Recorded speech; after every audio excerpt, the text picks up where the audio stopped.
Ano pa? Gusto niya, trabaho, trabaho, trabaho, trabaho. Listen to me and just give me 5 more minutes and you will be convinced to vote for him. He wants to pass the Philippine Food Sufficiency Act. Ano pong ibig sabihin nito?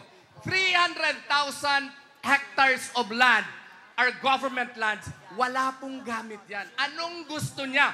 Gusto niya na ang gobyerno na ngayon, ang prime mover ng agrikultura, gusto niya na yung lahat ng mga walang trabaho, i-hire ng gobyerno. Ang gobyerno na ngayon, ang number 1 agriculturist ng ating bansa. At saka anong gusto niya? Yung may mga farm na ayaw na sumali dito, gusto niya suportahan ng fertilizer, gusto niya suportahan ng mga punla, at kung mag-harvest, ang gobyerno na ang bibili nito. Kasi ako po'y magsasaka. Ang problema po ng mga magsasaka po ay pag mag-harvest na, grabe kamura na ng kanilang produkto.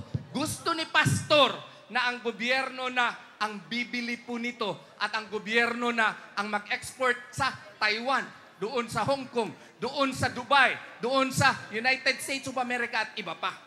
Through this, makatrabaho ang walang mga trabaho, ang mga farmers na gusto magpaupa sa kanilang mga lupa, kanila pa ang kita, at may joint venture scheme pa, marami na ang kita.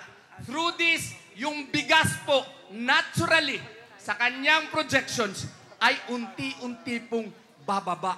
Hindi katulad ngayon, uutang ng bilyones para ipakita lang sa mga tao na 20 pesos lang daw ang bigas. Hindi po tama yun according to Pastor Apollo Sigibuloy.